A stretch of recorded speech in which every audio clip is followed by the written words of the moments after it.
All right. Good morning, everyone. I want to start off with a happy new year to all of you. I hope you are all doing well, and we're excited to start off our 2024 with a free seminar hosted by your one and only Bill Garlington. We know why this registration was so well received because A, the topic, and B, more importantly, our instructor.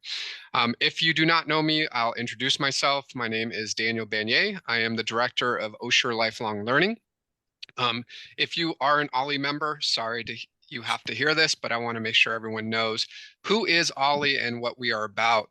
So OLLI is a program designed for 50 and older to support a lot of different areas, right? So our program really does allow the opportunity for mental stimulation, education, and social connection. We do trips. Our last one was at the Santa Barbara Zoo. And then we also do international trips that Anne will share about in a few moments. I'm excited to share. I don't know if everyone knows this. So if you are interested in becoming an OLLI student, Shayna is going to put the website in the chat so you can click on it and request for more information. Our Spring 1 catalog is out. Our classes start on January 22nd. And we are excited about our classes expanding. We have 2 classes that are sold out face-to-face, which is the Brain with BJ Fan and Jerry Clifford's class are sold out face-to-face. And if you're but you can still take those classes on Zoom, and we're fixing the registration link today. It will get fixed today for BJ Fan's class, so you could still register on Zoom. The other thing that's really exciting is, if you don't know, the California State University Channel Islands OLLI program started the first classes in spring of 2004. I had this aha moment this week when I was presenting. And so that means we've been around for 20 years, the OLLI at CSUCI. So we'll be doing a lot of different things this 2024 year to celebrate our 20-year mark. It's exciting to have that history.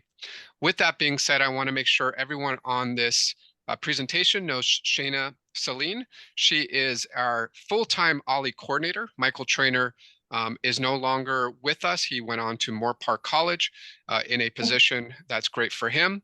And now we're blessed to have Shayna Celine. So at this point, I'll mail it to you because he's talking right now. So I'll mail it to you right now. And Lewin, okay. With that being said, she's always on the phone, texting, emailing left and right. With that being said, sorry, it was somebody saying they didn't get the link. So it's Adrian Reeves. I'll text it to her. Perfect. With that being said, I'm going to pass the microphone over to Shayna first, and then we'll pass it over to Anne to get the presentation started. Shayna.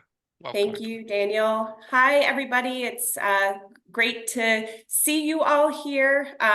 Thank you, Daniel, for that introduction.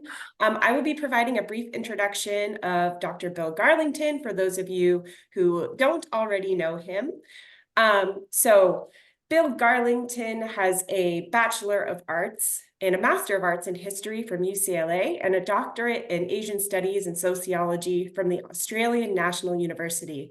He has taught at all academic levels on 3 continents and has carried out sociological and anthropological fieldwork in India. His main academic interests are the sociology of religion and the history of ideas. We are very lucky to have him as an instructor for OLLI. So just some logistics for today's seminar. If you have any questions, please enter them into the chat. We will address questions at 2 points during today's seminar, after the first hour, and then at the end of the seminar, closer to 12 p.m. So again, please enter any questions that you have into the chat, and we will get through as many of them as we can. And then for those questions that we do not get to, Dr. Garlington has offered students, any pressing questions to contact him.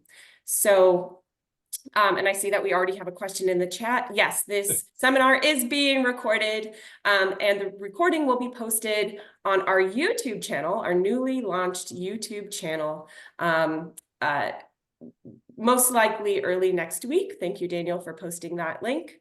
All right, so I will pass it to Anne next. Hi, so I just want to thank Bill for Garlington for doing this. We do have a special trip for Ollie students going in February. And what you're going to see on this seminar will be some of the locations that we go to and a little bit of the history of the area. I think you'll really be surprised at the contrast between Qatar, the UAE, and Oman. And just keep your eyes open for future travel with Ollie. And with that, I'll mute myself. Thank you. Before I transfer it over to Bill, if I just put the YouTube link in there, please go in and subscribe to our YouTube channel. All of our free seminars will be posted there and any other relevant videos that we would like to post about our program. So go ahead and subscribe to our YouTube channel. Thank you. And now to Bill.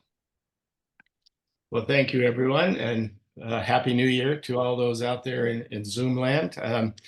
When I first was asked to do this, I thought it was going to be about 17 people who were going on the trip. I think we have a few more than that, but that's always great to have numbers. So today's class is intended to give you some information, as Anne said, both historical and cultural, regarding 3 Arab states: Qatar, the United Arab Emirates, usually known as UAE, and Oman. We'll be looking at the history and some cultural sites, and the cultural sites will be those that our tour people will be visiting in late February and March. So all 3 states are part of the 7-member Arab states of the Persian Gulf, which you can see in red here, which also include Bahrain, and Bahrain's that tiny little island out there, Kuwait, Iraq, and Saudi Arabia. So they're part of this overall configuration. But we'll be looking just at 3 of them. So let us begin with Qatar. It's a semi-constitutional absolute monarchy with the emir. And emir is just sort of the Arabic word for what we would probably translate as king or prince, is the head of state.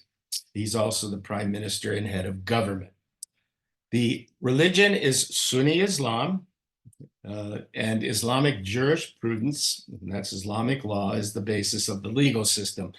I don't really have time to go over the difference between Sunni and Shia Islam at this point, so hopefully if you've had any of my classes in the past, you'll have a little bit of understanding of that. I do need to say that in terms of women and the law, women's rights in Qatar are restricted by what is known as male guardianship law, which is influenced by the puritanical Wahhabi movement, which we'll be seeing when we cover history in a moment. Women do get educated, but there's limited, and you'll find this in all 3 to some degree, limited mixing between the sexes.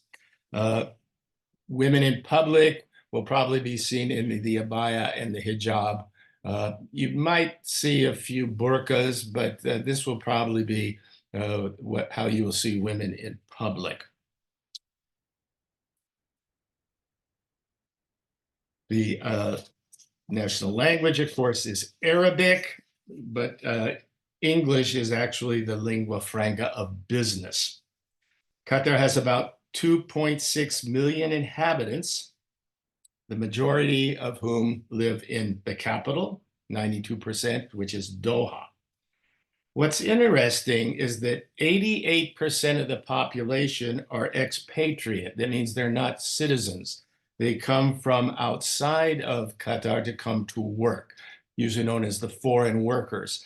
And they come from various spots, largely South Asia, with, for example, 700,000 coming from India. The treatment of these workers has been criticized in the past. They're not citizens. The International Labor Organization, however, reported in November of 2022 that reforms were working and that conditions for migrant workers were better. But it's very interesting that only 18% of the population actually have citizenship or considered nationals. Education is compulsory and free for all citizens 6 to 16 years old. Okay, let's turn to a little bit of history here. Don't try to remember all the facts. That never works. You'll get very confused. Just sort of think about the bigger themes, the bigger trends, and especially in all three of these countries, the number of different powers, both external and internal, who have sought control over these kingdoms. So at the beginning of the 16th century, Qatar was known as the Kingdom of Ormuz. You probably heard of the Hormuz Strait. It was the Kingdom of Hormuz, which extended as far as Bahrain in the west. And it was a very powerful kingdom. It was organized as far back as the 11th century, interestingly, as a dependency of what was known as the Ilkhanate of Iran. At the top of this map, when there's in the blue, and it says that this is all Iran today. That Ilkhanate of Iran was a Mongol dynasty, which had been established in the southwest sector of the Mongol Empire. In 1507, the Portuguese defeated the Ormuz navy fleet under this man, Alfonso de Albuquerque. And then the Portuguese claimed control, and they constructed a series of fortresses all along the Arabian coast. Here's an example of the remains of one of those old fortresses. The Portuguese, like most of the colonial powers, are very much interested in trade, coming all the way from India through the Middle East and into Europe. They exported gold, silver, silks, clothes, horses, and especially pearls. Pearl fishing along the coast remained a very lucrative business. However, by 1550, the Portuguese influence had started to wane, and the Ottomans took military control of the area. You see on the map, the light brown, these are different stages of the Ottoman Empire, but the light brown is the part we're interested in. You can see that Ottoman controls stretched down to the eastern Arabia near the Persian Gulf. They took military control. And then the Portuguese were expelled from the area by the Dutch and the British. And the Ottomans saw little need to maintain a military presence. And as a result, in 1670, the Ottomans were expelled by an Arab tribal confederation known as the Bani Khalid. This was a number of sheikhs or tribal leaders who got together to form a confederation and more or less pushed the Ottomans out, although there wasn't at this point really much warfare because the Ottomans weren't that much interested in the area after the Portuguese had left. And the Bani Khalid would rule southern Iraq, Kuwait, and eastern Arabia well into the 18th century. In 1766, another tribe known as the Ali Khalifa came from Kuwait. They originated in Kuwait, and they emigrated to Qatar. And by the time of their arrival, the Bani Khalid really didn't have that much control over the area, and the Ali Khalifa began to take control. They established a fort and trading center of Zubara, which is 65 miles north of present Doha. I don't believe the trip will be going up here, but we'll take a look at that later. All that really remains up in Zubara are archaeological remains, but you can see why it would be important because it's right on the water here. So trade and commerce came through here. But the Al Khalifa began to really focus more on Bahrain and their authority over Qatar then sort of diminished. And what you got was a series of different sheikhs or different tribes taking control of this area. But it remained important because it was a safe haven for merchants who had protection from the area, and they didn't have to pay any custom duties. So Zubarah remained a very significant part of what is, at that time, what today is northern Qatar. Now in 1792, a massive Wahhabi force conquered eastern Arabia, forcing many refugees to flee to Zubarah. So Zubarah became even more populated. Who were the Wahhabis? They were a fundamental puritanical sect led by this man, Ibn al-Wahhab, who wanted to purify Islam from what they considered to have become its idolatrous nature.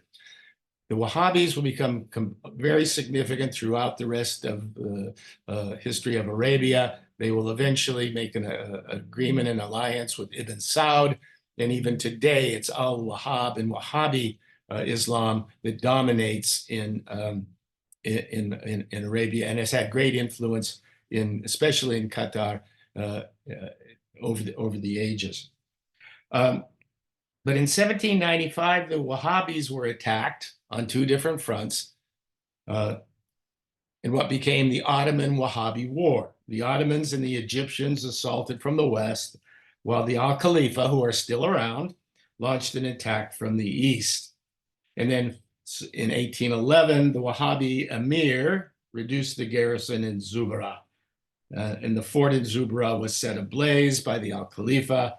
And so there was an internal struggle. This is one of the major themes of this area, the numerous struggles, both external, internal, to control this area, mainly because of its impact on trade and commerce. Now we have the entry of the British, who come to seem to be playing just about everything. And I can say that because my mother was British and my grandfather was a colonel in the British Army. So I can criticize the British because I'm British. And I still believe that the US are colonies in revolt, but that's something we'll get back to in another class. So Qatar came to the attention of the British in 1867, when there was a dispute between the kingdom in Bahrain and the Al Khalifa. And there was actually violence. Doha was virtually destroyed. So the British to bring peace to the area and control it because they want to control it. Why do you want peace in any area? When there's no peace, there's no commerce. So the British became involved in Qatar. And they then signed a treaty with this man, Mohammed bin Ibn Thani, in 1868. And this sort of set the course for Qatar's future history from this point, eventual independence, and this will be the dominant dynasty even till today. Ottoman forces, however, got involved again because the eastern coast here, which is known as Al-Asa province, had been conquered, and they wanted to keep impact and their influence as well. This is where the House of Saud began to take control. And from this point forward, the various leaders of the Saudi dynasty will eventually take control of all of Saudi Arabia. So in 1916, the British signed with the Qatar Thani emirs the 1916 Treaty of Protection. This was very common throughout the British Empire. It was done in India. What you would do is you would get a local leader, prince, you would sign a treaty of protection, which essentially meant that the British would support that dynasty or that tribe in control as long as that tribe or that leader met the needs of the British Empire, which basically meant that any foreign relations were the British had charge. They would leave a minister there to help with the government, but the Brits were pretty much in control of any foreign policy. In 1935, Qatar signed a concession agreement with what was at the time known as the Iraq Petroleum Company. It was a company founded in 1925. It had a virtual monopoly on all oil exploitation and production in Iraq. Now, the history of oil in the Middle East is quite complex, and I'm not going to go into all the details. But in 1935, Qatar, under British control at that time, more or less, signed this concession. It was, and I should mention that this Iraq Petroleum Company was owned by a number of the world's largest oil companies, and it was headquartered in London. 4 years later, oil was discovered in Qatar, although it was not recovered on a commercial basis until 1949. But the revenues from oil, and later named the Petroleum Development of Qatar Limited, greatly changed the life and culture of Qatar. The same month, Qatar became a member of the Arab League and the United Nations. And it received its independence from Britain on September 3rd, 1971. In 1972, Sheikh Khalifa, and here's a picture of him, became the emir. And remember, emir is like king or prince of Qatar, seizing power from his cousin in a bloodless coup d'etat. 20 years later, his son, Hamid bin Khalifa, seized power from him in another bloodless coup. This time, the dispute was over oil revenue. There was a protracted lawsuit between father and son over the ownership of oil, which was worth billions of dollars, and eventually it was settled out of court. His son, as we saw earlier, Emir Hamid bin Hamid Al Thani, became the emir and is the current emir of Qatar. So during the 1990s, Qatar agreed to permit US military forces to place equipment in several sites throughout the country and granted them the use of Qatari airstrips during operations in Afghanistan. This, of course, became a very controversial issue, especially for people like Osama bin Laden, who saw this as imperialism inserting itself in the middle of Arabia.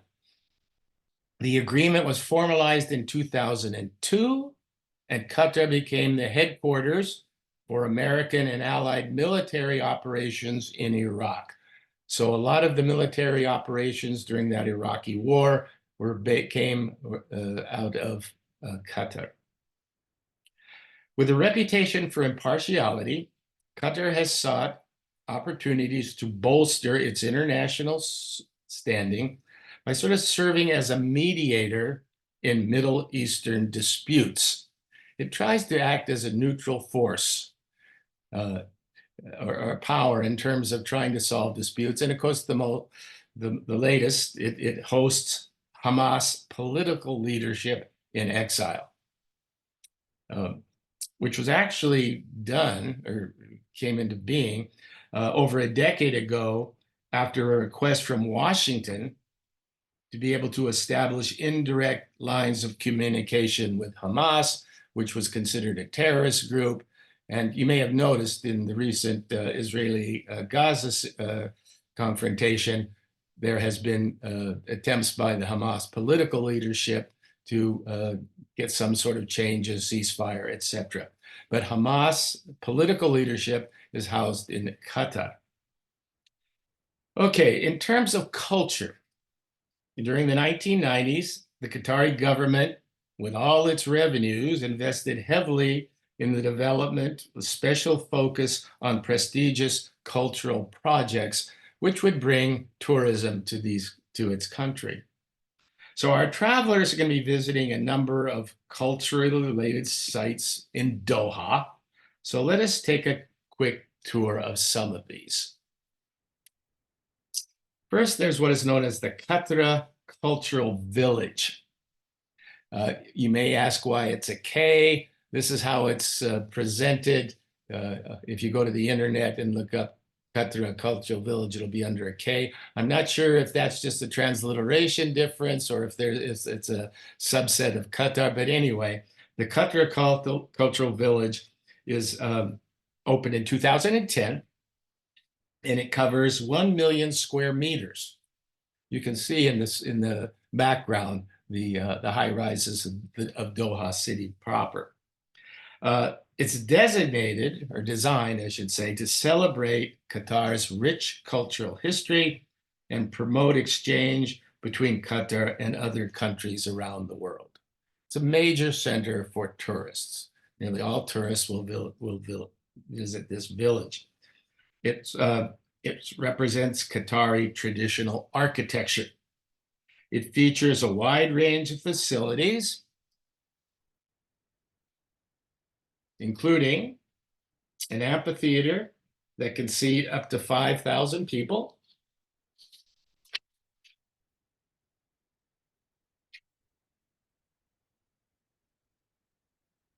a mosque, an opera house,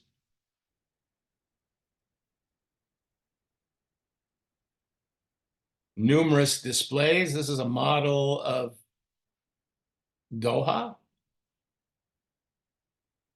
private beach, and numerous cafes, restaurants, etc.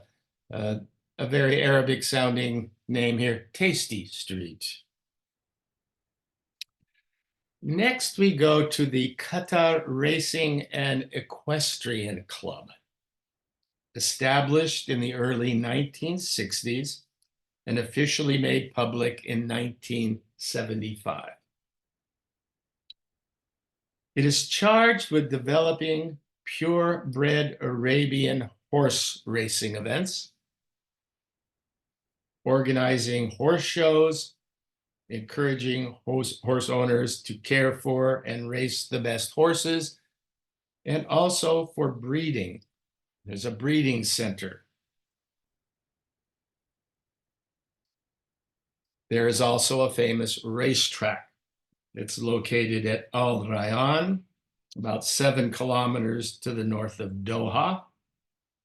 It has 2 tracks, an 1,800-meter turf track and a 1,400-meter sand track. Do you notice anything here? The horses seem to be going in the wrong direction. This is the direction where the horses race in much of the world. I think the United States is one of the rare countries for racing in the direction we do. Next, we will go to the Museum of Islamic Art. It's located at the end of a 4.3-mile promenade on a sort of little island. It's artificial, on the traditional harbor. It occupies 480,000 square feet, and the main building consists of 5 floors. It's connected to its educational wing by this large central courtyard. And it's influenced by what we might call traditional Islamic architecture. It has a uniquely modern design, especially when you go inside.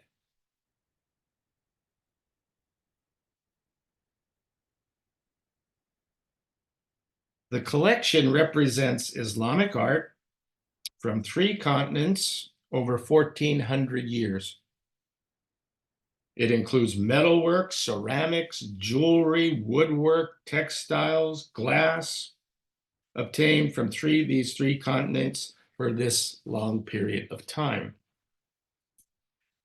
It is one of the world's most complete collection of Islamic artifacts, with items originating in Spain, Egypt, Iran, Iraq, Turkey, India, Central Asia. It is a major and magnificent museum. So let's just take a look at a few of some of the collection. This is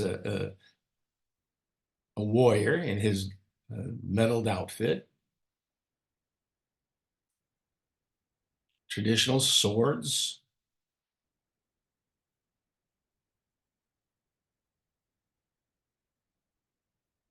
a wonderful collection of ceramics from all over the Islamic world, rugs from Iran, from India, from Turkey, and various odds and ends artifacts. You can spend basically an entire day in this museum if you were so to choose. And it also has a wonderful collection of ancient manuscripts, some of them very old. You see on the left here, a manuscript from the Quran, and it's just partial. And other collections like on the right with its various images covering the pages. Perhaps its most famous manuscript is what is known as the Blue Quran, which is is on blue cloth with in gold covered Arabic. This is one of the early forms of calligraphy, very square in style. When you get to Iran, you'll find calligraphy that's much more curling, but this was known as Kufic. It was one of the earliest forms, and the Blue Quran is just a magnificent artifact in text. If you would like, and I'm sure you will like, there's a very fancy restaurant known as the Idam, and it is inspired by French Mediterranean cuisine. We now move to the Souk Waqif, meaning standing market. A souk is a marketplace. If you go to any Islamic country, you will inevitably go to a souk. This is where you find just about anything that you need, these large open markets. This market, and this is more of a modern architecture that surrounds it, sells traditional garments, spices, handicrafts. It has restaurants, hookah lounges. The original building dates back to the 19th century in what is called traditional Qatari architectural style. It was originally a gathering place, this is before oil, where Bedouins and locals would trade a variety of goods. However, the boom and prosperity brought from oil, the souk actually fell into decline for a while, and in 2003 was mostly destroyed by a fire, which then brought about a restoration program. So this building is relatively new, although there has always been a souk on this spot.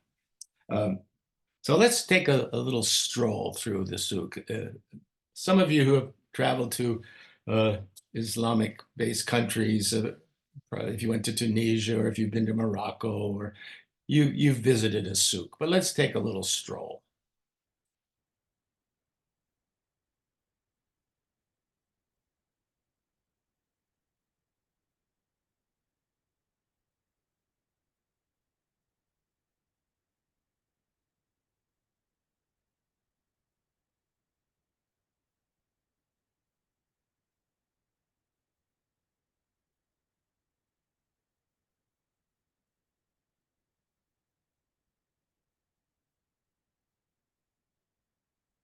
On the right is a hookah lounge, which hookah is smoking through a water pipe, mainly tobacco, but sometimes other stuff. And on the left, this modern souk has numerous restaurants, and you can find just about anything you want in a souk. When we were in Morocco, we went to a souk, and a gentleman we thought was an imam, because he had a Quran with him, and he was shouting out some product. We eventually learned from our guide he was selling Viagra. But anyway. Okay, then we have the Qatar National Library. It's a nonprofit organization under the umbrella of the Qatar Foundation for Education, Science, and Community Development. The plans for the library were announced in November of 2012. The library aims a threefold service. One, as a national library. Two, as a research level university library. And three, as a central metropolitan public library. In its capacity as a national library, it provides access to global knowledge, including content relevant to Qatar and the region. As a university library and research library, it supports education and research at all levels. As a modern central library, it provides services and resources to meet the reading interests and to foster literacy for the general public. It also serves as a community meeting place.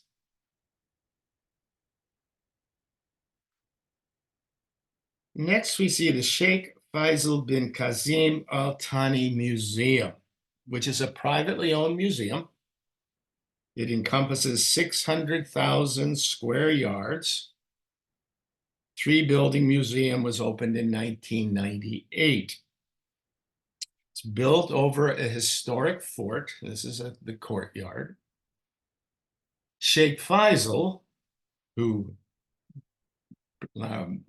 supported the building, stated his interest was to preserve and promote the cultural heritage of Qatar by housing traditional artifacts and artworks. There are 15 halls, which accommodate over 15,000 artifacts.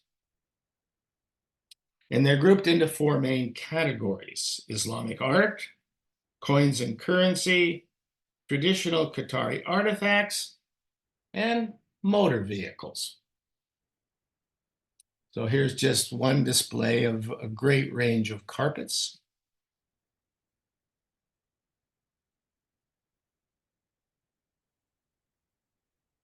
Some fine ceramic work.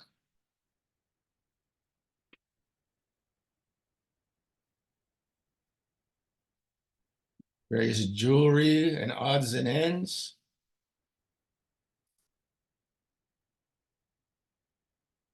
Various rooms depicting life as it emerged in the history of Qatar. Clothing examples. And yes, motor vehicles. The rulers of Qatar were very interested in motor vehicles. So there's an entire hall of various motor vehicles. One cannot visit Qatar without attending a camel race at the Al Shataniya Camel Racecourse. It's about an hour's drive from Doha. Camel racing in Qatar is a very important part of its tradition and has been part of the lifestyle and heritage for centuries. We have pictures of camel races back into the 19th century, if not earlier. It first started, apparently, at weddings as a form of entertainment. Today, it is a multi-million-dollar business and a lucrative form of revenue since it became a professional sport in the early 1970s. The first camel race in Qatar, professional, took place in '73, in which 300 camels participated. And the legacy has since flourished. Now, if you look at this picture, you might notice there are no jockeys. Well, there are, but let me say a little bit more about that. At one time, child jockeys were used due to their light weight, and they were actually brought from far away. We have reference to Indian child, what at the time was considered slavery, brought to Qatar to ride these camels as racers. But this was outlawed in 2007. So where are the jockeys? They're robots. Do you see where the little number 5 is there? Here's a closer look. These are robotic jockeys, AI controlled, so that they actually can maneuver the camels throughout the race. And people come from all over, not only Qatar, but the Gulf region and around the world to watch this sport. Okay, I mentioned Zubara earlier, the Zubara archaeological site. This is not on our tour for our travelers, but it's worth making note of. This was the famous trading center in northern Qatar for centuries. And in the late 19th and late 19th century, it was eventually abandoned. It's 57 miles north of Doha.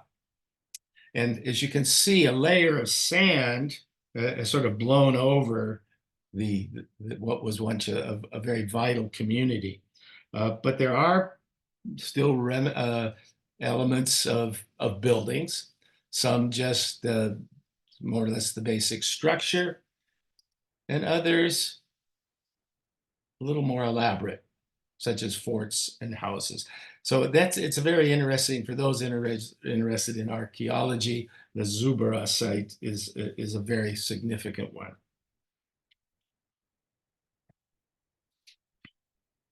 Okay, so that gets us through Qatar. Let's now move to the UAE, or the United Arab Emirates. It's an elective monarchy formed from a federation of 7 emirates. And you can see them on the map to the right. The most important being Abu Dhabi and Dubai. Each emirate is an absolute monarchy, and together the monarchs form what is known as the Federal Supreme Council. In practice, the ruler of Abu Dhabi serves as president of the federation, while the ruler of Dubai is vice president and prime minister. As of 2023, the Emirates had a population of just under 10 million. Islam, again, is the official religion, Sunni Islam, and Arabic is the official language. The United Arab Emirates oil and natural gas reserves are the world's 6th and 7th largest, respectively. As we have numerous sites to visit in both Abu Dhabi and Dubai, I'll not be spending a great deal of time on UAE history, but briefly. For much of the region's history, fishing and pearling along the coast were the most lucrative industries. We saw that as far as Qatar as well. And sea trade along the Persian Gulf and Indian Ocean provided numerous commodities. In the 18th century, local tribes contested control for the ports and trade. So numerous sheikhs were always sort of fighting for control of these areas.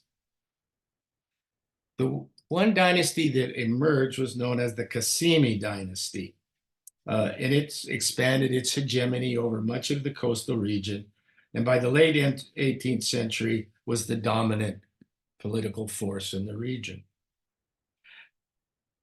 But it made one mistake, I guess, well, militarily speaking anyway.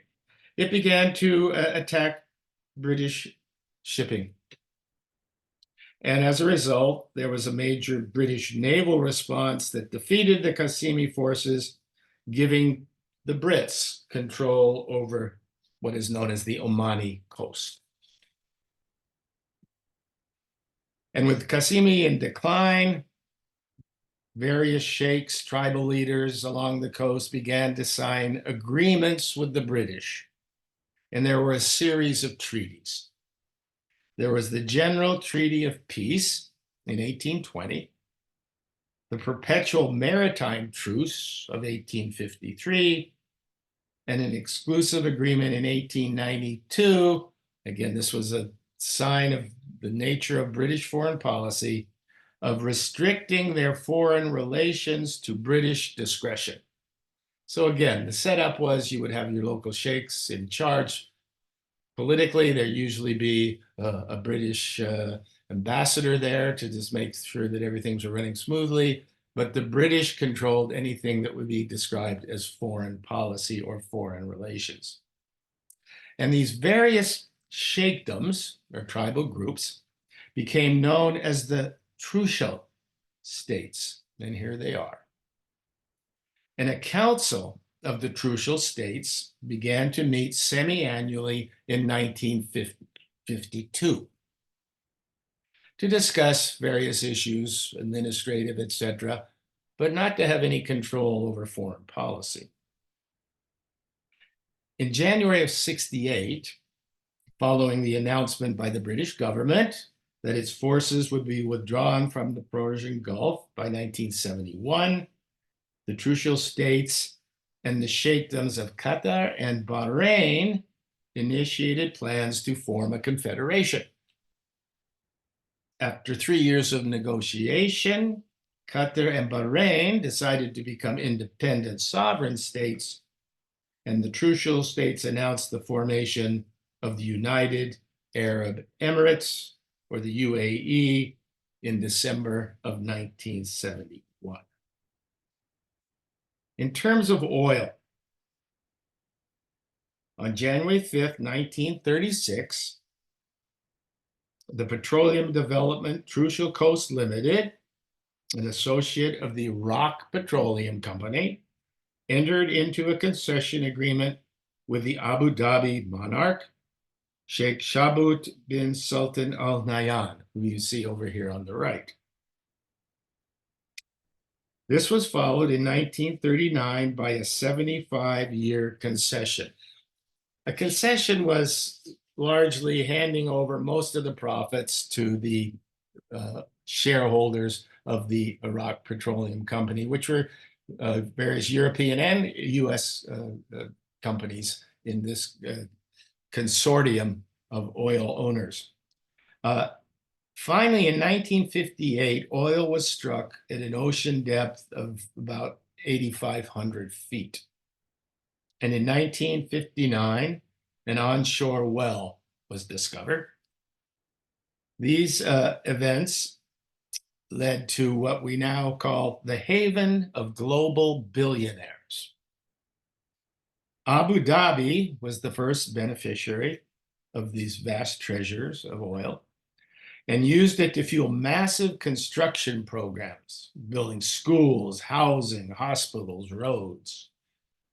In 1966, oil fields were discovered 60 nautical miles from the Dubai coastline. They were developed, and in 1969, the first oil was exported. Known as the Black Gold, it transformed the UAE into a country with one of the highest living standards in the world. So our cultural experience begins in the city of Abu Dhabi. It is located on an island in the Persian Gulf. The current ruler is Sheikh Mohammed bin Zayed Al Nahyan. And we begin with the Sheikh Zayed Grand Mosque, which was constructed between 1994 and 2007 and inaugurated in December of 2007. Non-Muslims can enter this mosque, so I believe our visitors will be going inside. It covers a complex of about 30 acres. The main axis of the building is rotated 12 degrees south of true west. Any guess why? Putting it in the direction of the Kaaba in Mecca. The project was launched by the late president of the UAE, Sheikh Zayed bin Sultan Al Nahyan, the current ruler's father, who wanted to establish a structure that would unite the cultural diversity of the Islamic world with modern architecture and art.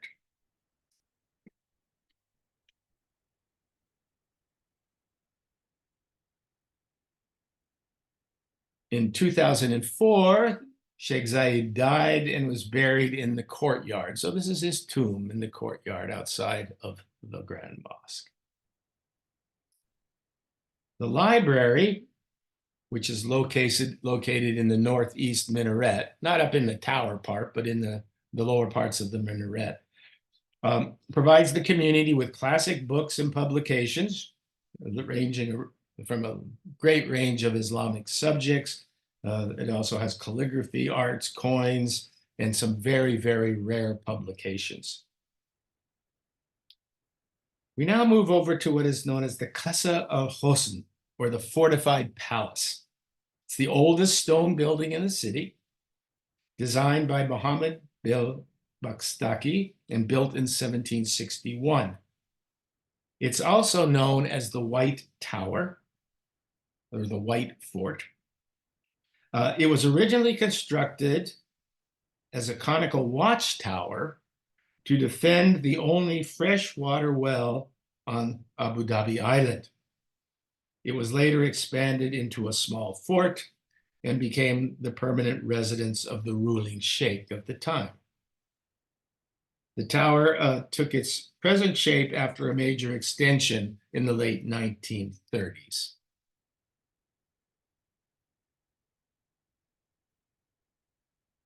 A more significant palace, at least in terms of its grandeur, is Casa al-Wasan, or Palace of the Nations. It's a working presidential palace. Construction was completed in 2017. Part of the palace is open to the public to visit. It offers a look into the history of the nation and its traditions. It's especially, here's another view of it. It's especially known for its Great Hall.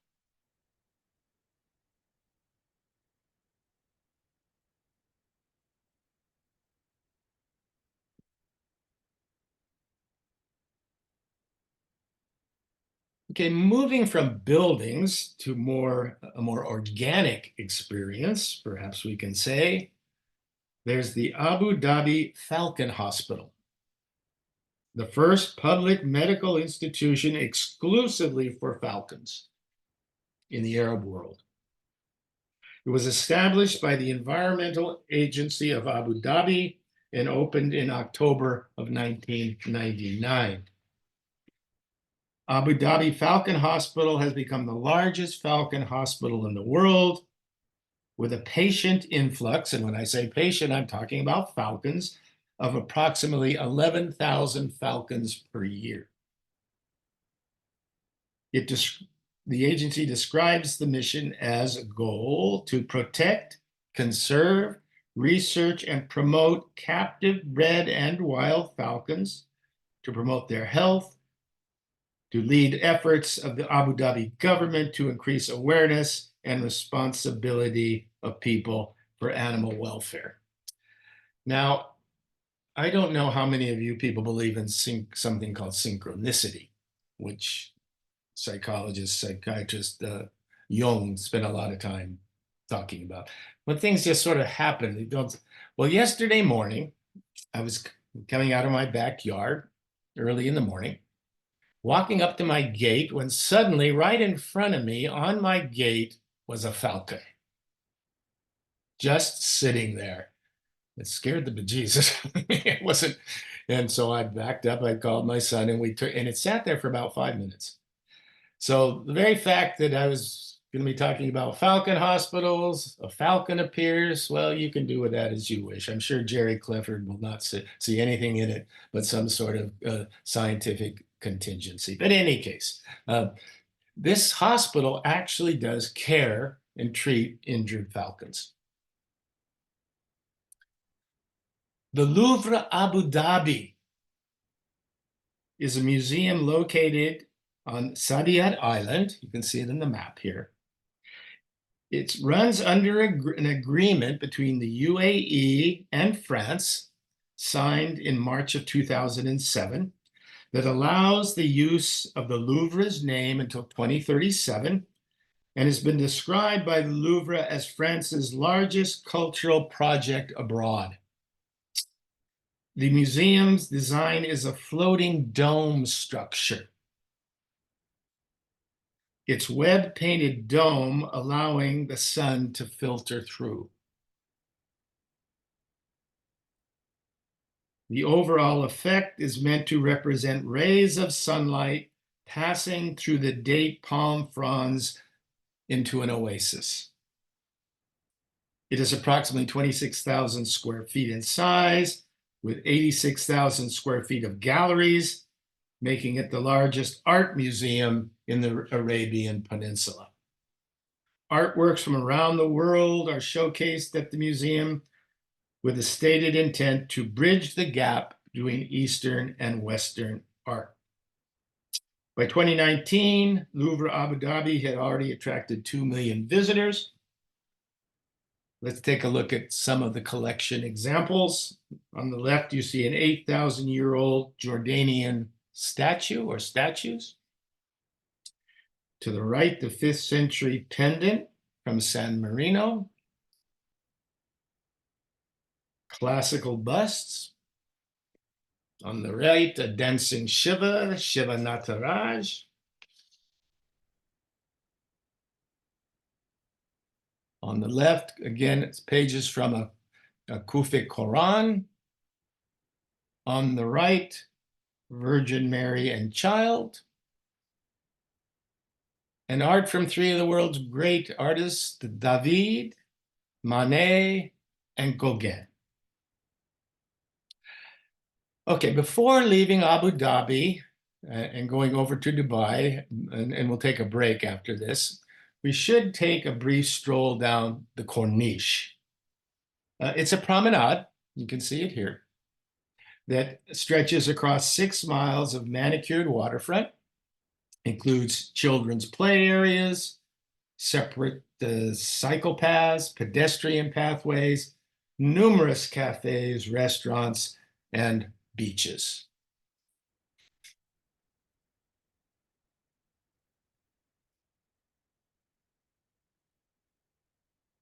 Okay, that sort of takes us to our break. We can take a few questions and then we'll take about a 10-minute break. So I'll hand that over to Shayna if she wants to monitor some of those questions, if there are any. Bill, we just have a request to send the YouTube link by email, which I can certainly do. Other than that, we just have some reactions to your presentation, but no questions at this time. Okay, doke. Let's take a few minutes off, walk outside, see if you see any falcons, and then we'll get back and we'll go over to Dubai, look at Dubai, and then move on to Oman. So we'll take, let's say, a 10-minute break.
Okay, we're just about ready to get started again.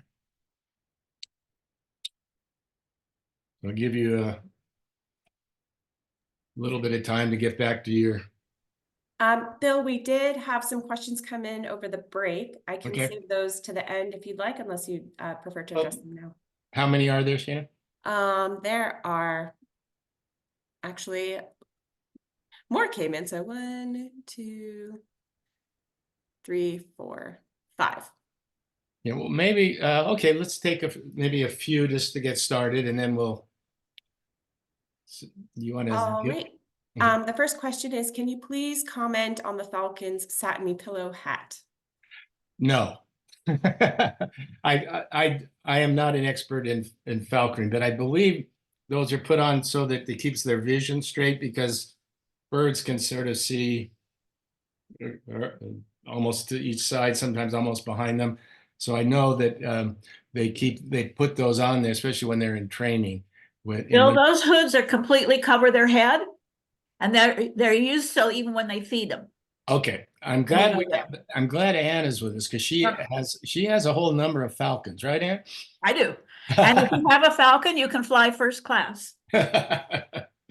Okay. They're used to keep the falcon calm. Yes. Yeah. They're completely blind with those. Okay. Thank you for sharing. All right, the next question is, well, first there's a comment, terrific presentation.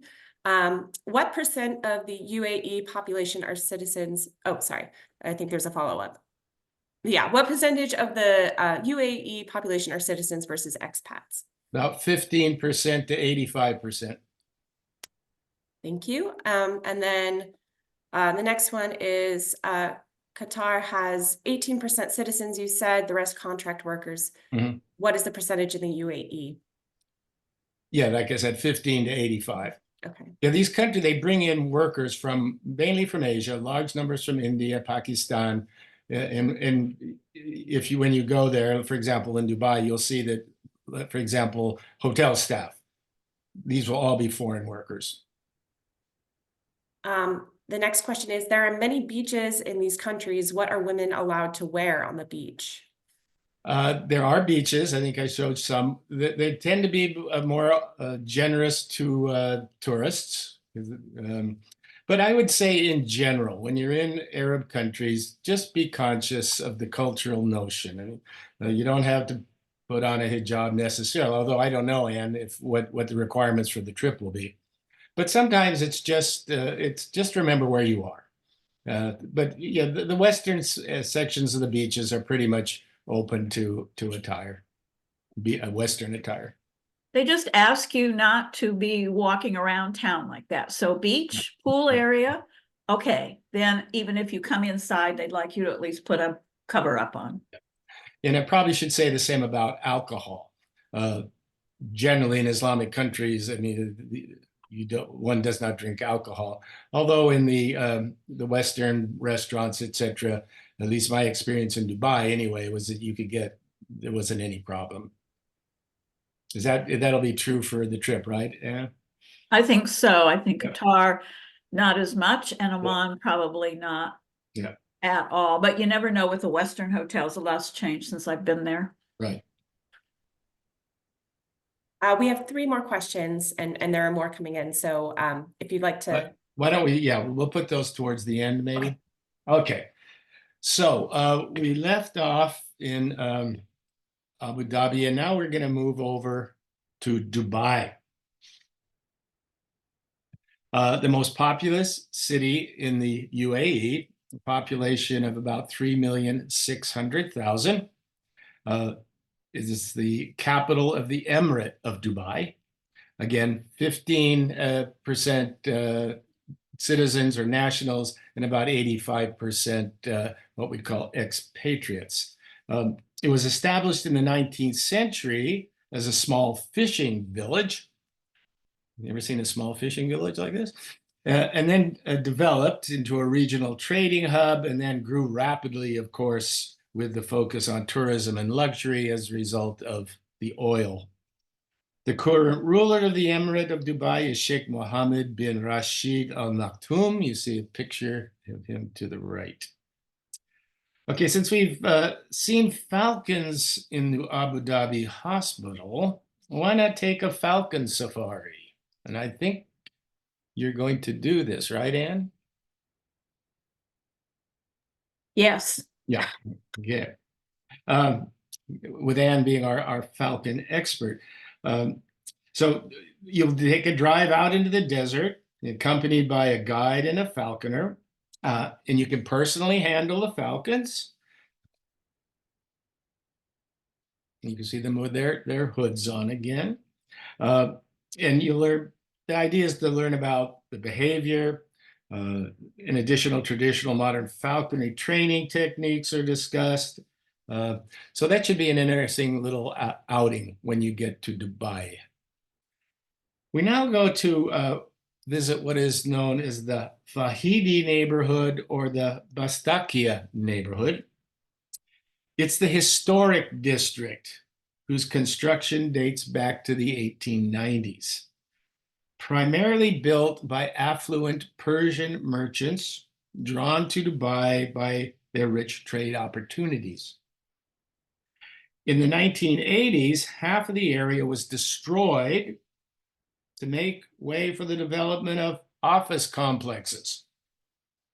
In 1989, the Dubai municipality directed that the remaining parts of Bastakia be destroyed to make room for more office complexes.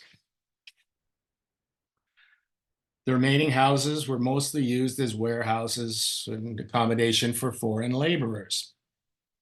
And then in 89, it was the municipality directed to just demolish the whole area.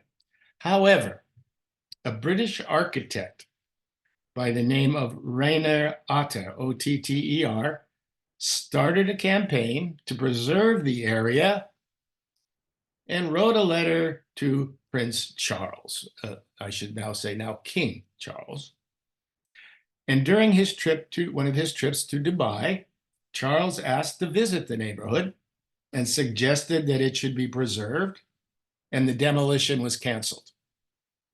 And in 2005, a project was initiated by the municipality to restore the localities of old buildings and lanes.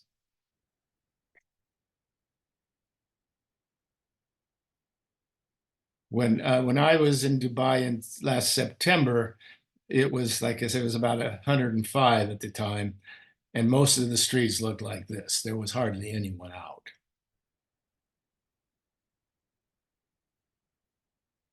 But it's a little bit of an example of what old Dubai looked like compared to modern Dubai. I found this one interesting. Can you see what it says? Smart police station, which made me wonder, if this is the smart police station, what are the others? In any case, the area abuts Fahidi Fort. It was built in 1787. It is the oldest existing building in Dubai. Today it contains, and here's an inside view. Today, the reason most people go here is that it contains the Dubai Museum, which was opened in 1971, with the aim of presenting traditional ways of life as they existed in Dubai before the oil onslaught. So, for example, you can find an example of traditional boats, sort of a traditional housing scene with the women preparing food. On the left, a local food shop. On the right, two pearl merchants discussing a deal. A bedroom and sitting room. And various artifacts, musical instruments, bracelets, etc. So from the Bastakia district, we're going to take a water taxi across the Dubai Creek to two very famous and traditional souks. Remember, a souk is a market. First, there's the spice souk. It's a series of covered alleyways filled with stalls that have all types of spices, Arabian, Asian, or just about any spice you want to find. And then there is the internationally famous gold souk, where again, you can find just about anything in gold that you would like. This began early in the 1940s with Indian and Iranian traders setting up stalls in the area. Today, it's one of the world's busiest jewelry markets.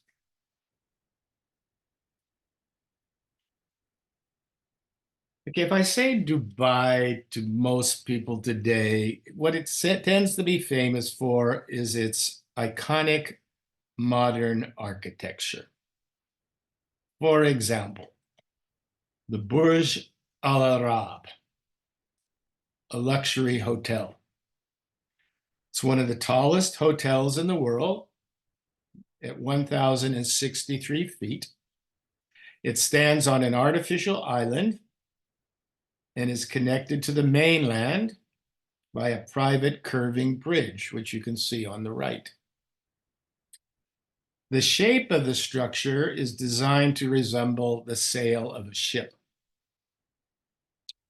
It has a helipad near the roof. So if you, that's how I always go. Yeah, we had to take a taxi out here. In any case, here's a night view.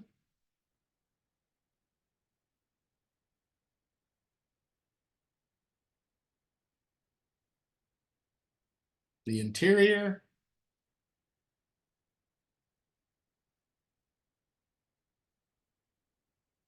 A restaurant, which gives you quite a view.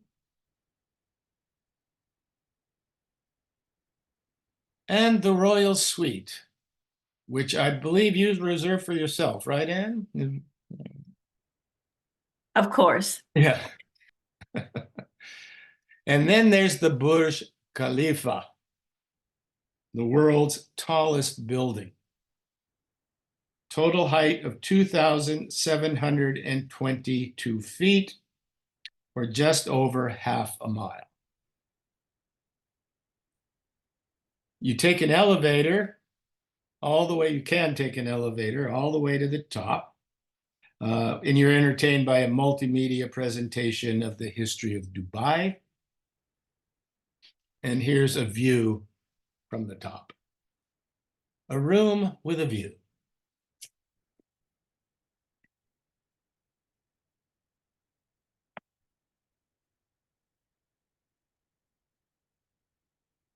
We now move to something called the Palm Jumeirah. It's an archipelago of artificial islands. It's part of a larger series of developments called the Palm Islands, which when completed will increase Dubai's shoreline by 320 miles.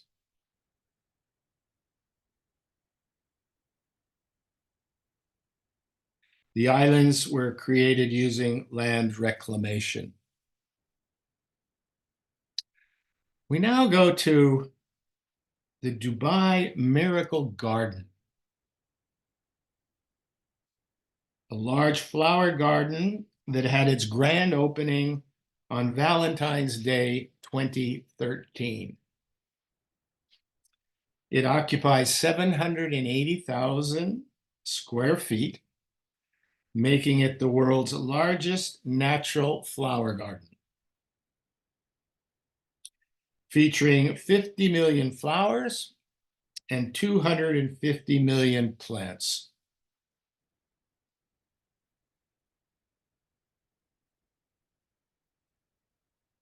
Flowers are displayed in numerous shapes and forms. This reminds you of the Rose Parade, doesn't it? They're maintained by the reuse of treated wastewater, 200,000 gallons per day. As part of a licensing deal between Dubai Miracle Garden and Disney, a topiary of Mickey Mouse was unveiled February 2018. Additional flower structures of numerous other Disney characters were installed later that year. In 2015, the Dubai Butterfly Garden was open. It's the world's largest and the region's first indoor butterfly garden and sanctuary for over 15,000 butterflies from 26 species. We now move to what has become perhaps one of the more popular spots to visit recently, the Museum of the Future. It's devoted to innovative and futuristic ideologies. It's located in the financial district, and the building has windows in the form of a poem about the future. And the poem was written by Sheikh Mohammed bin Rashid Al Maktoum, the Vice President and Prime Minister of the UAE and ruler of Dubai.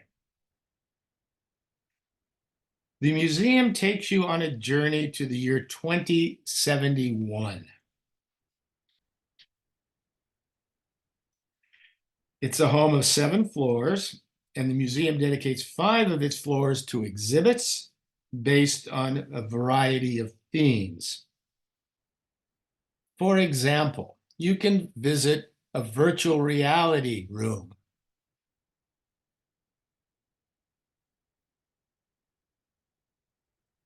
or a DNA library in which there are 2,400 models of the DNA of various species. There's the Future of Wellness corridor, which leads to the HEAL Institute, HEAL, which deals with ecology and biodiversity as it will appear in 2071. And then there's the Orbital Space Station, which takes you on a 4-minute trip from takeoff up to connection with a space station with a variety of videos in between from takeoff to actual landing and launching and connection. No stay in Dubai should end without a river dinner cruise. I know Anne requested this specially. It takes you through the night lights of Dubai to the accompaniment of onboard musicians. There is privately allocated seating in the restaurant, and the buffet features, well, just about anything you want. Some of the finest food, Mediterranean style, traditional food. You will have a good meal. So the trip to Oman will be by bus. Is that right, Anne, or small vehicle? Yes, it'll be land. We're not going to fly. Okay. But on the way, you will stop at a small oasis known as Al Ain, or the Garden City. And I think you can see why. You see, this is a surrounding desert area, but see what an oasis is basically underground water. And this is why it's called the Garden City. Tree-lined avenues, beautiful little spot. You probably will maybe stop here for lunch, I'm not sure, on your way to Oman.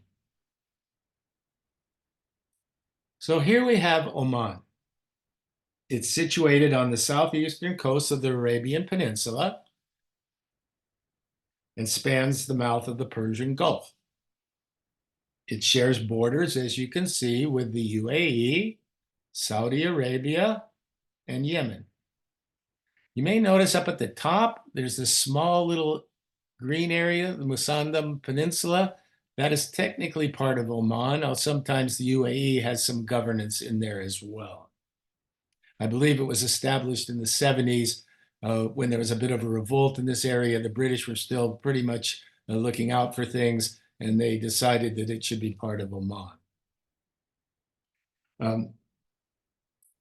So it was formerly a maritime empire. It's the oldest continuously independent state in the Arab world. It's an absolute monarchy. It's Sultan Hatiq bin Tariq. It has a population of about 5.5 million. Interestingly, compared to the other two states, it's a 60-40 split. 60% are citizens or nationals, and 40% are expatriate or workers. In terms of women's rights, of the three, this tends, because of a gentleman we'll speak of in a moment, tends to have a little more progressive approach to women's rights than the other two. So we'll begin our brief historical sketch in the 16th century. You may have remembered that the Portuguese were very active in the 16th century. They sacked Muscat, which is the capital. You can see it here. And in the process, they created numerous forts along the coastline to protect their shipping interests. More than a century later, the Yoruba dynasty drove the Portuguese from the coast and recaptured Muscat in 1650.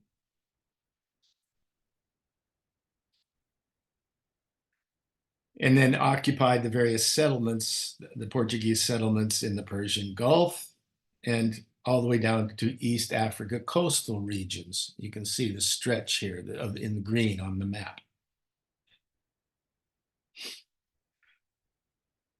The Yorubas improved agriculture, expanded trade, built up Oman into a major maritime power. Their forces established long-lasting settlements on Zanzibar and other parts of the East African coast. It lost power during a succession struggle that started in 1712, which led to a long, prolonged civil war. This enabled, this civil war, the Persian ruler, Nadir Shah, to invade the country in 1737. Remember, Iran is just north on the other side of the Gulf.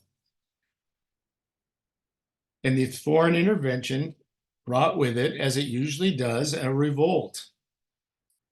And the leader of that revolt was one Ahmed bin Said Husaidi. He took advantage of the assassination of Nadir Shah in Iran in 1747 and expelled the Persian forces, and was elected Sultan of Muscat and Imam of Oman. This clan would thus become the royal dynasty of Oman. However, there were schisms within the ruling family. We can find this in all these monarchies. And just before this gentleman's death, there was two main lines of division. We won't go into all the details, but the dominant line was the Sultan ibn Ahmed line, which controlled the maritime state with some control in the internal part of the country.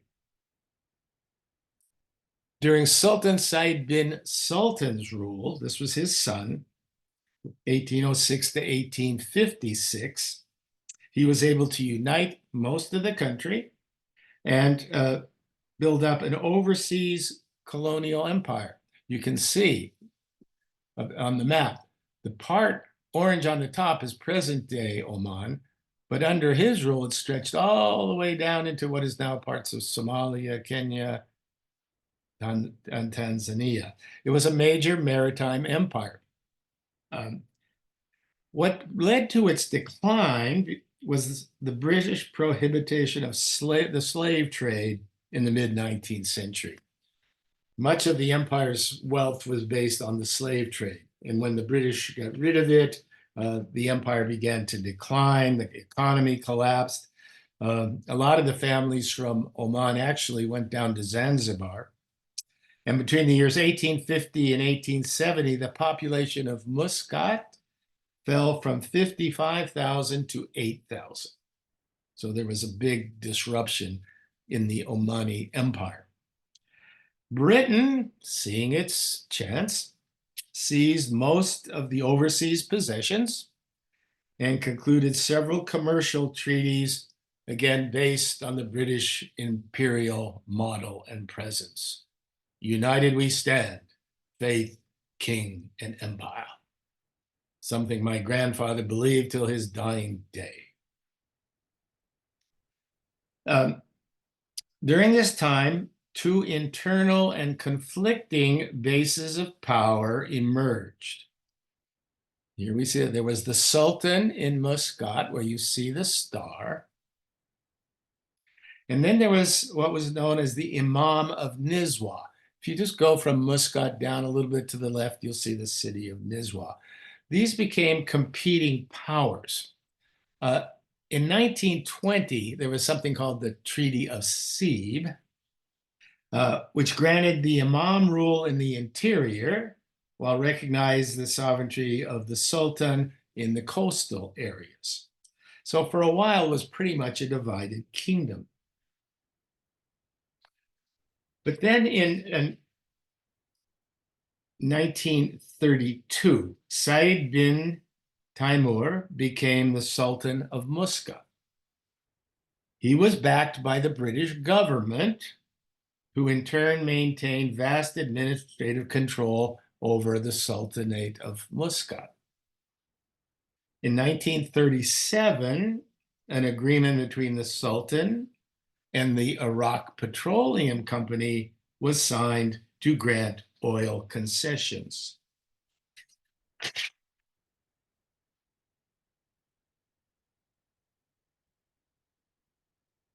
In the early well, let's say, I think it was what date were we at? 1951 or 54. I think I'm sorry, I don't have the exact date. I believe it's 51 that the British recognized the independence of the Sultanate of Muscat and Oman, although there were still tensions in between the Sultan and the Imam.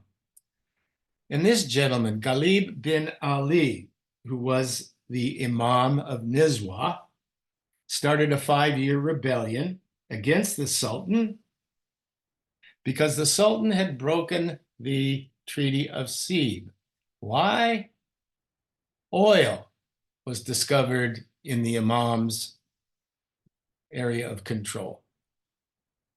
So this gentleman, Ghalib bin Ali, led a 5-year revolt, which failed. He eventually was exiled to Saudi Arabia, where he did get some support, but that support ended in the 1980s.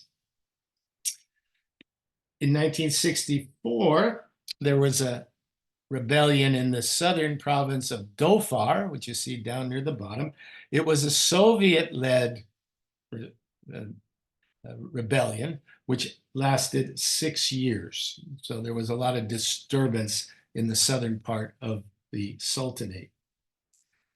In 1970, this becomes a crucial event in the history of Oman.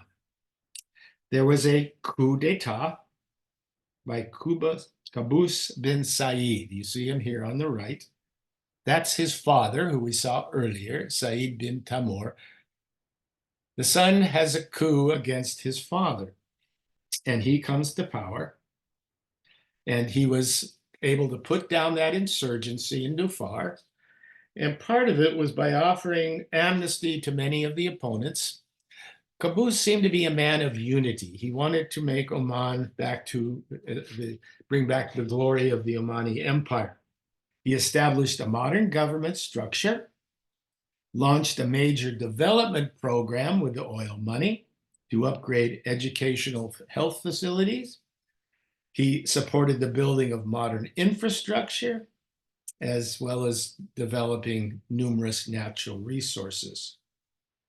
Throughout his reign, he did his best to balance tribal, regional, and ethnic interests in composing a national identity to become an Omani. In November of 1996, he presented his people with what was called the Basic Statutes of the State. It was Oman's first written constitution. It guaranteed various rights within the framework of Quranic and customary law. So it wasn't rights as we might understand them here, but it was a little more broad than it had been traditionally. In September of 2000, 100,000 selected Omani men and women elected 83 candidates, including 2 women, to seats in what is known as the Majlis al-Shura, or the lower house of the Council of Oman. What was the Council of Oman? It was a type of bicameral parliament, except that it didn't have legislative powers, basically an advisory board. But he tried to introduce some basic elementary democratic notions, although by no means a democratic society. Was and is an absolute monarchy, but it did have these council of advisors, and he also built one in the upper house, and those were selected. So it's sort of like the House and the Senate, but was few legislative powers, but not many. And as an absolute monarchy, everything in the end had to be agreed upon by the monarch. He established a long-standing political and military relationship with the United Kingdom and the United States. Here we see him with President Reagan. It's had a moderate, independent foreign policy, and it sought to maintain good relations with all countries in the Middle East, sort of like Qatar, trying to act when there are problems as a place for negotiation. He was the world's longest surviving ruler. He died January 10th, 2020, after nearly 50 years in power. And on January 11th, 2020, his cousin, because he didn't have any children, Haytham bin Tariq al-Salid, was sworn in as the new sultan. Our first visit in Oman is to a place called Ibri. You can see it on the map here. And Ibri, this is the town on the right. Ibri is the home of what are known as the beehive tombs. They're built of stacked flat stones from nearby geological formations that date back to the Bronze Age, 3,500 to 2,500 BCE. No burial remains have been found, but there doesn't seem to be any other purpose, so this is why they've been called tombs. It's strange that one would not find some skeletal remains, but that is the case. We now move to the Jabreen Castle in Balha. You can see it here on the map. Just west of Nizwa, is one of the finest castles in Oman. It was built by the Yarubid Imam, Bil Arab bin Sultan, who ruled from 1679 to 1692, and who is buried on site. Let's take a look at some of the images.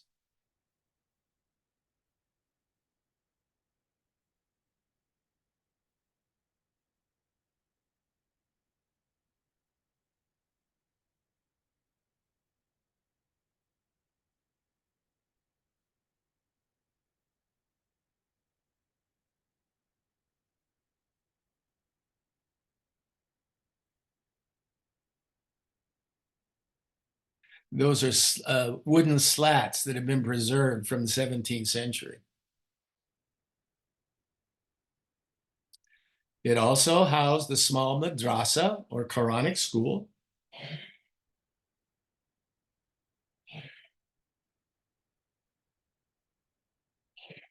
And here's a view from the top of the castle. We now move to the city of Nizwa, one of the oldest cities in Oman, and it was once a center of trade, religion, education, and art. It's located 87 miles from Muscat, about an hour and a half drive. It has a population of 85,000.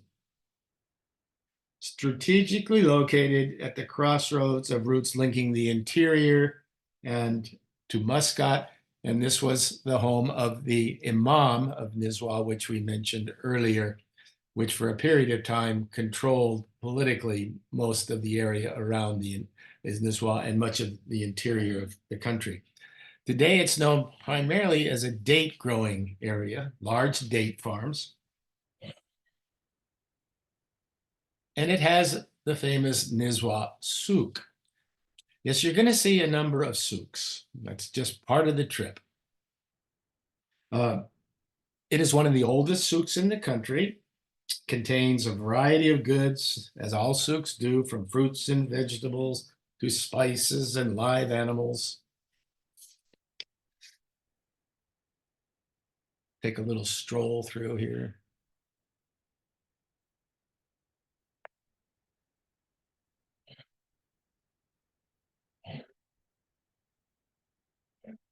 You can see on the right the picture of the Sultan up top.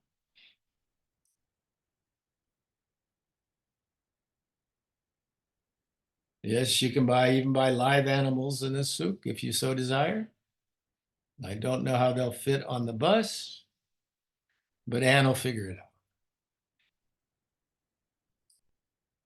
Now, interestingly, there has been the new souk complex. It's developed right next door.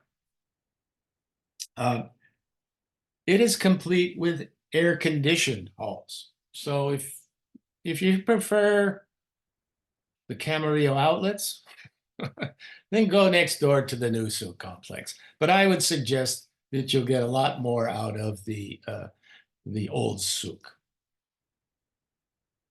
That's not any sort of souk I've ever been in, but in any case. The Nizwa Fort was built in 1650s by the Yorubids, although its underlying structure probably goes back to the 12th century. It's Oman's most visited national monument.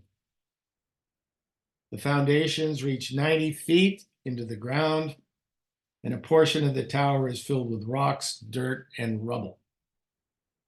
The main bulk of the fort took 12 years to complete and was built above an underground stream.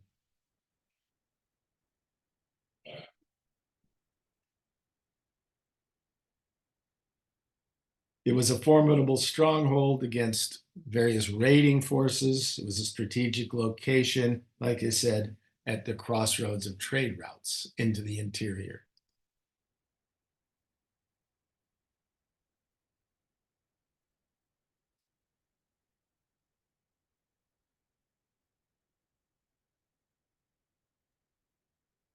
It houses a library.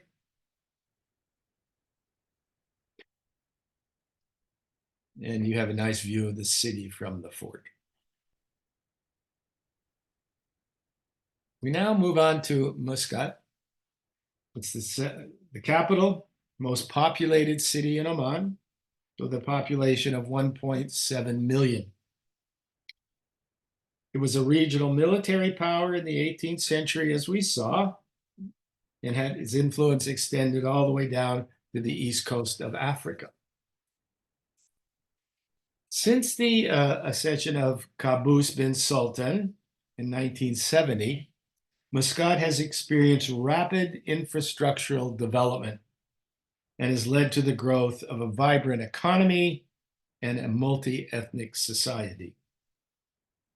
In 1992, the Sultan announced that his country should have a grand mosque.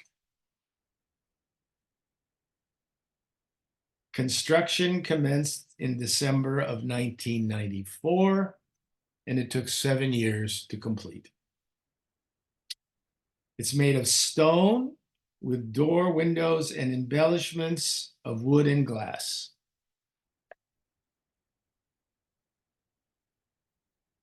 $300,000 tons of Indian sandstone was imported for the building.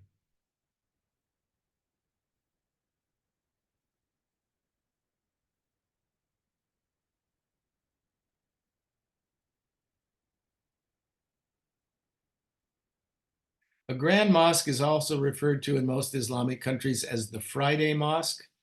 That's because Friday is the official day of sacred day of the week in Islam, and it's on Friday that people assemble at a grand mosque for a communal prayer.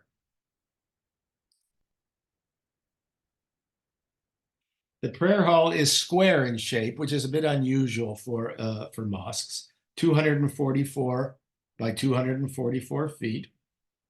It can hold about 6,500 worshipers. Non-Muslims can enter this mosque, so I believe you will be visited, our visitors will be going inside.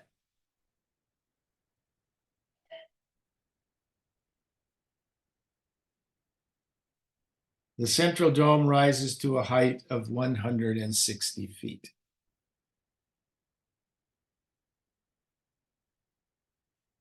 Also built on the royal orders of Sultan Qaboos was the Royal Opera House, which reflects the unique contemporary Omani architecture and has the capacity to accommodate 1,100 people. It consists of a concert theater, an auditorium, an arts center for theatrical and operatic productions. It became the first in the world, and don't ask me how this works because I have no idea. It became the first in the world equipped with Radio Marconi's multimedia interactive display seatback system. It was officially opened October 12th, 2011, with a production of the opera Turandot or Turandot. Now, I looked this up for the pronunciation. Apparently, if you're Italian, you say Turandot. Otherwise, it's Turandot. Otherwise, it's Turandot. The opening production was conducted by the Spanish tenor Placido Domingo.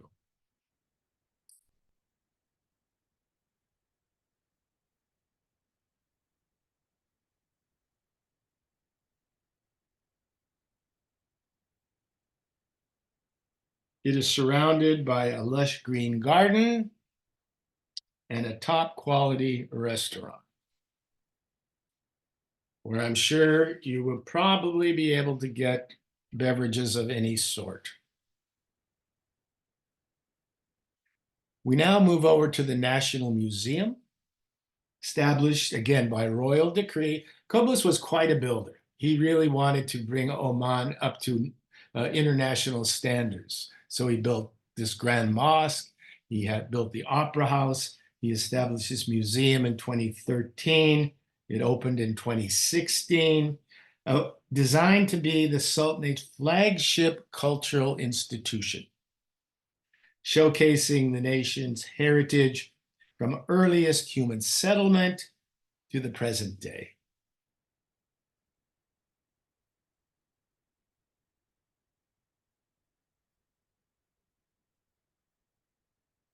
It's a model of one of the early settlements, Omani settlements.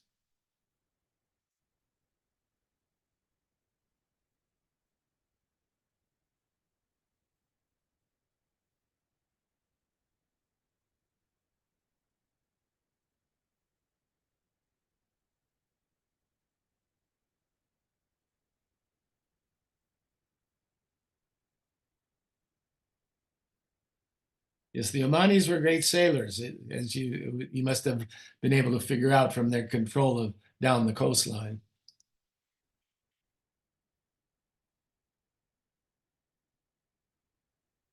There's also a children's discovery center. So classes come into the museum with their teachers and experience hands-on or have hands-on experience in a variety of ways. Then there's the Al Alam Palace.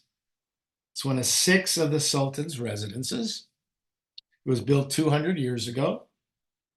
The existing palace, which has a facade of gold and blue, was rebuilt as a royal residence in 1972. The inner grounds of the palace remain off limits, but members of the public are permitted to stop near the gates and take photographs. It's used for official functions and receives distinguished visitors. For example, in January of 2012, the Sultan received Queen Beatrix of the Netherlands at this palace.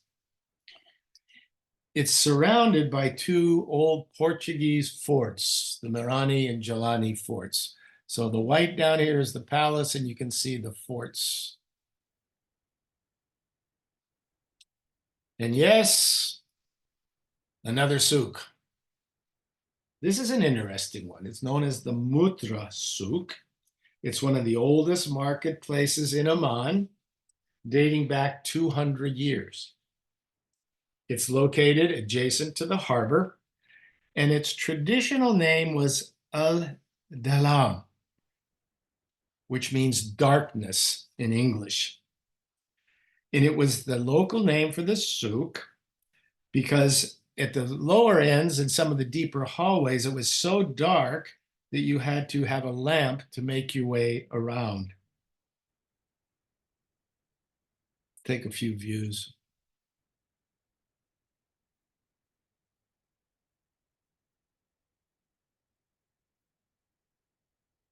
Now here you see a woman in a much more traditional, almost burqa-like dress.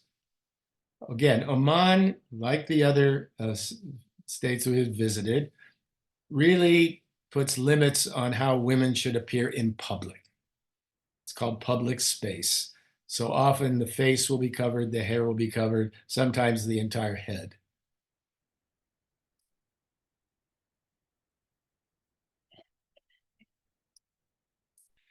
Okay, there are a number of sites, and this will sort of finish up our trip in the next few minutes. There are a number of significant sites outside of Muscat proper. One is known as the Bima Sinkhole.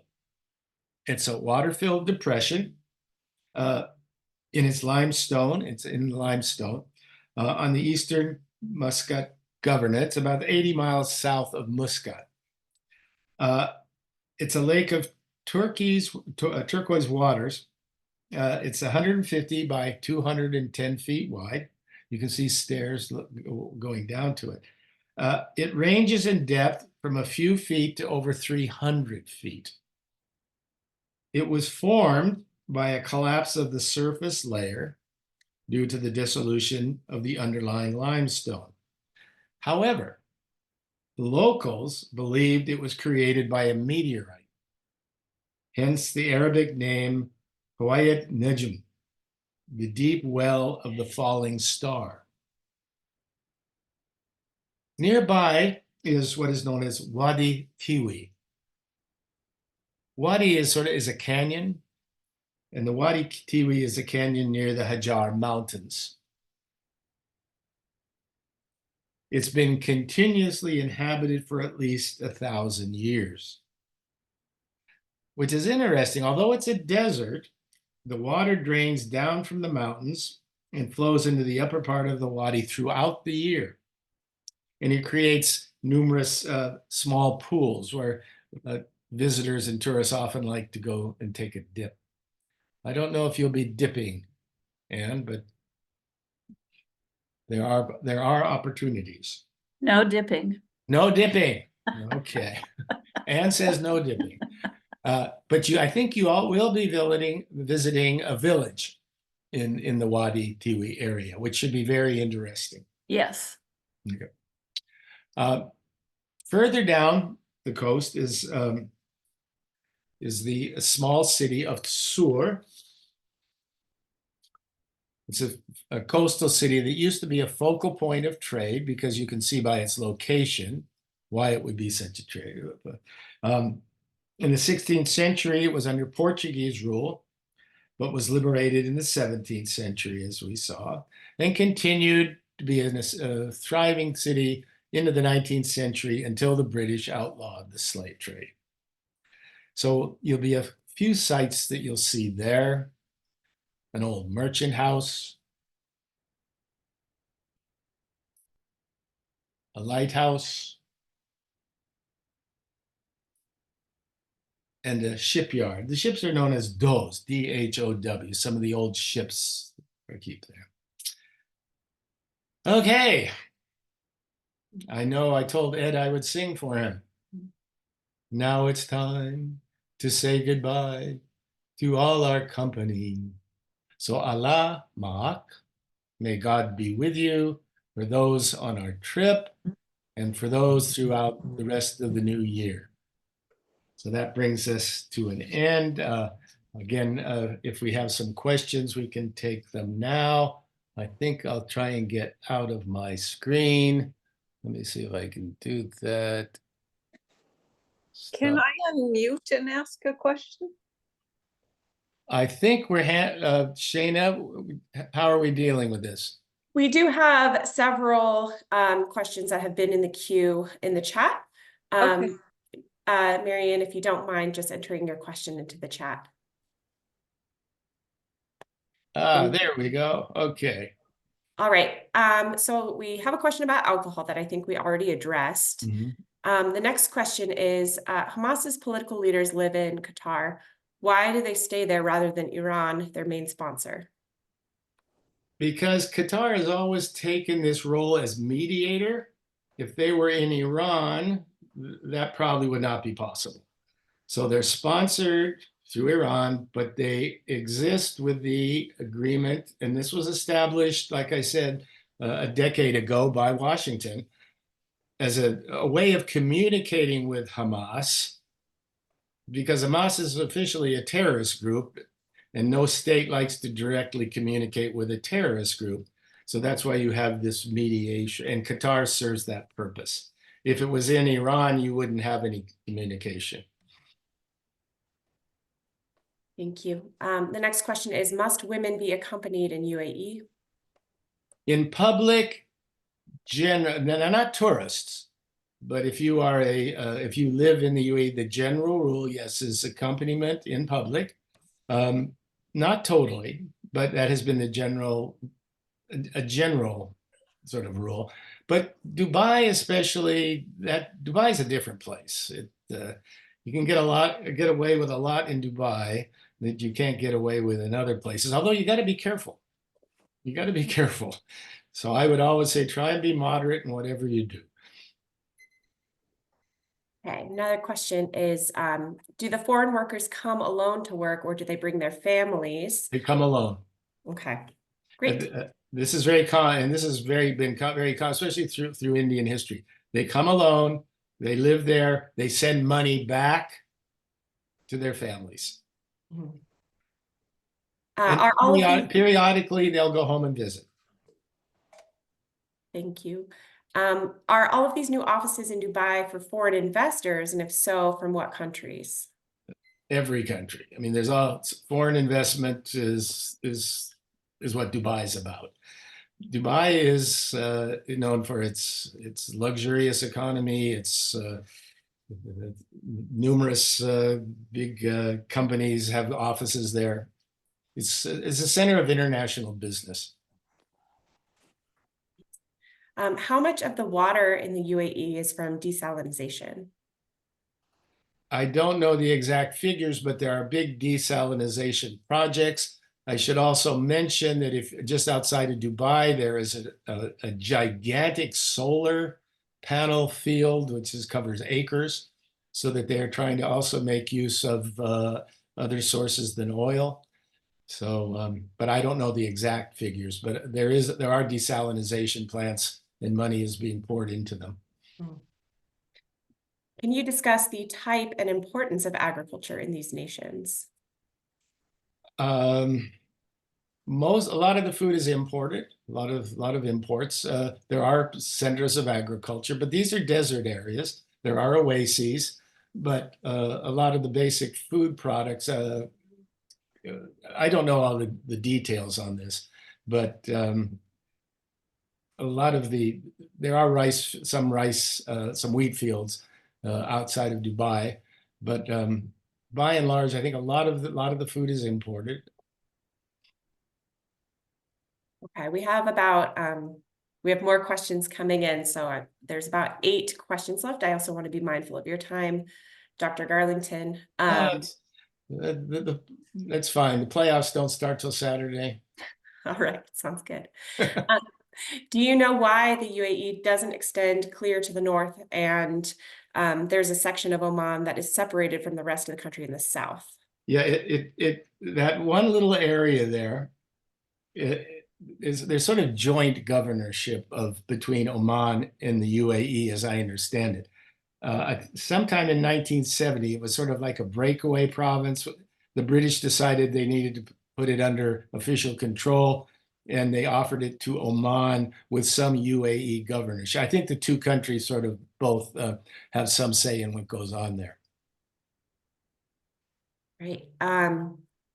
We have a comment followed by a question. Interesting that Qatar hosts Hamas leadership and US bases, quite opposite alliances. Any comment? Yeah, they see themselves as negotiators for both sides. As a result, they have a lot of criticism from especially more conservative fundamentalist Arab groups who see them as selling out to the imperialist West, and then those here who might criticize them for having Hamas. The recent situation in Israel-Gaza has put a lot of pressure on the government to just how much support they want to give to Hamas. Although I think most people would probably agree that having that connection has been somewhat helpful in trying to solve this conflict if it'll ever be solved. But you need a mediator who claims to be neutral. And that's what Qatar tries to be. They try to be neutral and negotiators for a variety of conflicts, especially in the Middle East. This question is for Anne. I see Anne is still here. Will your group females wear head covers? A lot of people on here are a lot of people on here as troubled as I am about the subjugation of women. They don't share in the wealth or the culture or higher ed. We will only wear a headscarf when we enter the mosque, much like a Catholic church. And you will see a variety of things, even with the local people. Not all of them are completely covered for women. Yeah. A lot has changed. Qatar had the soccer championship, and they were able to get some alcohol in there. So it's a changing area. Anyway. And especially in terms of education. There are a lot of women in higher education. I know in Oman, 48% of universities are women. The main issue for Islam in general is how does the female identify herself in public as opposed to private space? So part of the covering is, yes, it's male dominated, but it's also meant, and I think we have to recognize this, there are a lot of Islamic women who prefer the hijab or some sort of covering to protect them from what they might consider as the male gaze. That it gives them a sense of protection in public. So there are two sides to this position, to this situation. But I think, as Anne said, lots of things are changing. Even in Saudi Arabia, things are starting to change a little bit. There are women's groups who stand up for women's rights, but it'll be slow. It'll be slow change. But especially if you're a tourist, you won't have to worry about, except like Anne says, if you're in a mosque. But that's true for, like Anne says, in cathedrals in Europe. You can't go in tank tops and et cetera. And sometimes you're asked to put scarves over your head. All right, we have about 4 questions left. Do you think that the possible expansion of the Israeli-Hamas conflict will affect access to these countries? Well, Well, I think that the possible expansion of the Israeli-Hamas conflict will affect access to these countries. access to these countries. At the moment, from what I understand, there's no problem. I asked Ann that question a while back, and she had her contacts tell her there was no problem. Did you want to say something about that, Ann? The owner of our company was just there. You know, the news shows certain things, but actually, when you're there, you probably will know that nothing, you won't even know anything's going on. It's a different, it's not, it hasn't been mentioned other than Qatar for releasing the hostages. Mhm. The UAE built a hospital at the Rafah border during this conflict. So overall, it's perfectly safe. Actually, better than here, maybe. That's not hard. Yeah, I know. Next question is somebody who is now convinced that they want to visit, and as a strict vegan, would they get enough to eat? Vegan. I haven't done my research on vegan restaurants in Dubai. Have you, Ann? Not really, but I would think with all the tourism that is there, Yeah, there you wouldn't be probably an get just issue. about it. And Yeah. there's a large portion of Indians there, Yeah. which are pretty strict. So, and there's a whole Vegetarian. section in Dubai that's like Little India. Yeah. Diwali, the festival, I mean, it's Yeah. lit up just like Christmas. So I would think so. Take a jar of peanut butter. Yeah. You can probably find just about any food you want in Dubai, from traditional Middle Eastern to chicken McNuggets of the Dubai company, of course. All right, thank you. Two more. How will these countries deal with the reduced use of oil? I was just speaking with my son about that. That's an interesting question. They are, like I said, they are focusing on putting a lot of resources into solar and to nuclear. If they can get some, they would like to have some nuclear plants, and that might be possible. Yeah, this is something they have to look at down the line, and I would think the Museum of the Future might even have some examples of what they're doing.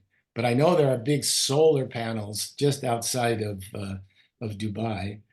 Have you had any experience in that area, Anne, when you were there? Well, what I would say is they're definitely aware of the oil issue, Mhm. and they are trying to expand. You have the Louvre Museum, you Mhm. have 2 Formula 1 races. I mean, they're trying to make it more of a tourist destination Mhm. so that you are willing to go there. And that brings in money versus just relying on the oil. Yeah. So that would be my experience.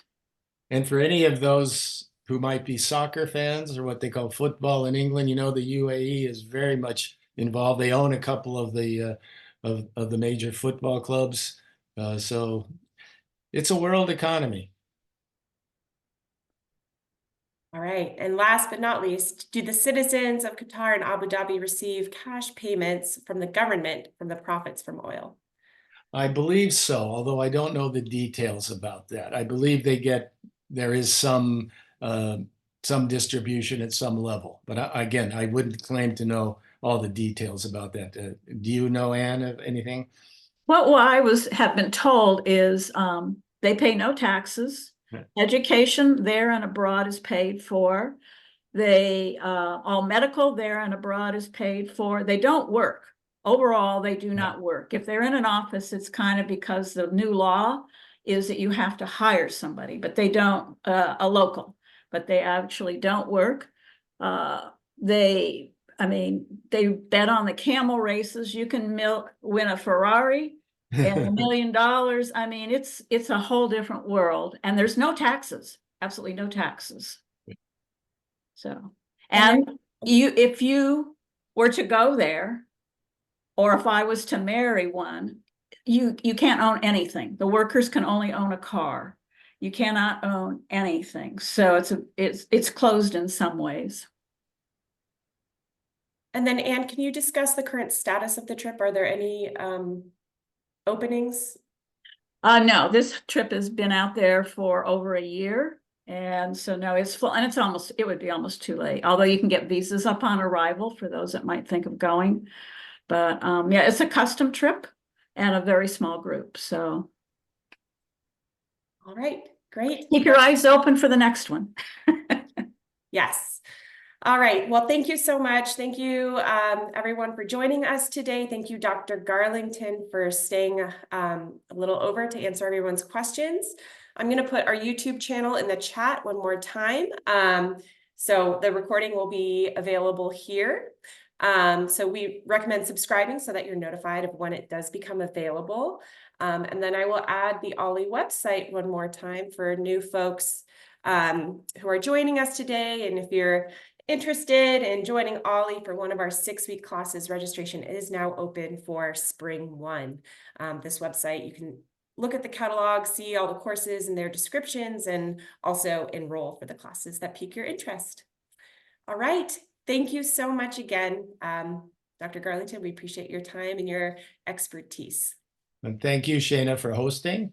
And thanks, Ann, for your comments. And I hope everyone has a great trip and a happy new year, and love to hear back from you when you return.